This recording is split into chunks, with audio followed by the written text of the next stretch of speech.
Esto es lo que tenemos en la agenda de hoy. Celebra la vida. En estos días se ha celebrado en México el Día de Muertos, que se suma a la festividad norteamericana del Halloween, una tradición ancestral en México para recordar a los muertos.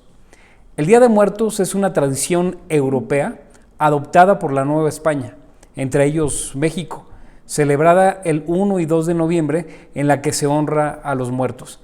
Se originó como una celebración religiosa. Más adelante la incorporaron las diversas costumbres de los indígenas en México.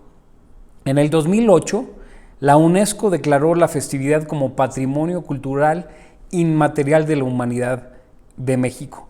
Por otro lado, apenas a partir del 2016 se popularizó en la Ciudad de México el desfile del Día de Muertos, que inició recientemente producto de la popular película Spectre del agente británico James Bond. El desfile retomó algunos de los elementos usados en el largometraje y hoy es una de las actividades más importantes en la capital del país en conmemoración de la fecha. Es de llamar la atención que exista una celebración cada vez más arraigada entre los mexicanos, que contrasta sin duda con la ola creciente de muertes que hay en el país. Se celebra por un lado la muerte y por otro lado se vive en medio de la muerte. En México, decenas de personas pierden la vida todos los días por homicidios dolosos. Un promedio de 2.870 personas cada mes pierden la vida por asesinato en México. En lo que va del año de este 2021, 27.706 personas han muerto. Hay quienes dicen que en México todos los días son días de muertos. Hay una ola de sangre que se ha derramado sobre el suelo mexicano. La espiral de violencia crece y la impunidad cada día está más presente. Primera de Timoteo capítulo 2, versículo 2 dice: exhorto ante todo a que se hagan rogativas, oraciones, peticiones y acciones de gracias por todos los hombres, por los reyes y por todos los que están en eminencia, para que vivamos quieta y reposadamente en toda piedad y honestidad. Esta invitación del apóstol Pablo a tomar como prioridad la oración en favor de todos los hombres y también de los que destacan en diferentes áreas de la sociedad y los que nos gobiernan, trae como consecuencia el vivir quieta y reposadamente. Por otro lado, desde su despenalización en 2007 hasta la fecha, en la Ciudad de México se han practicado legalmente poco menos de 240,000 abortos, es decir, casi 3 veces la capacidad del Estadio Azteca. Hay mucha sangre derramada, la sangre de muchos bebés inocentes que se les ha violentado el derecho a la vida.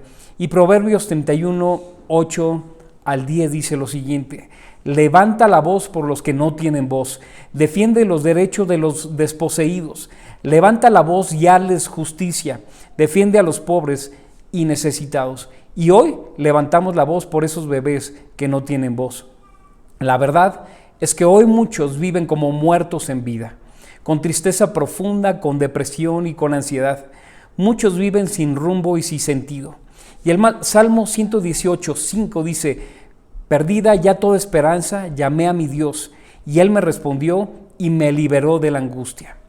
La pérdida de la esperanza trae angustia, y esto trae condición de muerte a muchas personas. Las fuerzas se van cuando entra el desánimo. La potestad de la muerte tiende un lazo sobre la vida de muchas personas que le han abierto la puerta. Celebraciones del inframundo, del Mictlán o de la cautividad del Seol son puertas abiertas. Celebrar la muerte puede muchas veces abrir puertas.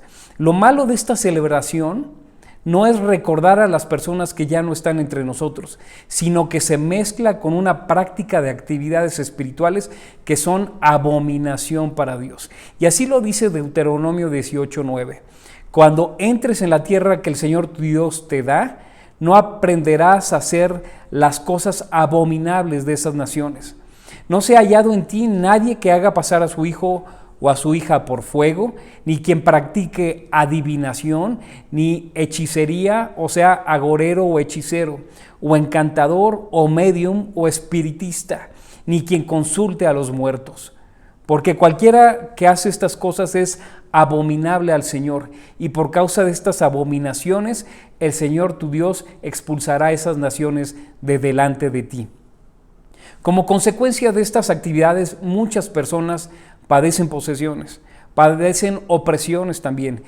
Hoy cerramos puertas al secuestro, a los accidentes, a la sensualidad, a la seducción, para que cualquier miembro de nuestras familias que quieran convencerlos de participar en estas operaciones de tinieblas caigan. Hoy cerramos estas puertas que se abren por estas prácticas de tinieblas. Cerramos puertas al mal y abrimos puertas de bendición, a toda bendición y protección de nuestro Padre Celestial. Festejemos la vida y no la muerte. Muchos temen la muerte y otros la celebran. Unos la idolatran, pero solo Jesucristo la venció. Haz pacto con el Señor de la vida. Primera de Corintios 15, 55 dice así: ¿Dónde está, oh muerte, tu aguijón? ¿Dónde, oh sepulcro, tu victoria? Ya que el aguijón de la muerte es el pecado y el poder del pecado la ley. Mas gracias sean dadas a Dios, que nos da la victoria por medio de nuestro Señor Jesucristo. Jesucristo venció la muerte. Celebremos entonces la vida. Jesús les dijo: deja que los muertos entierren a sus muertos y tú ve y anuncia el Evangelio de Dios. Anuncia la vida, celebra la vida.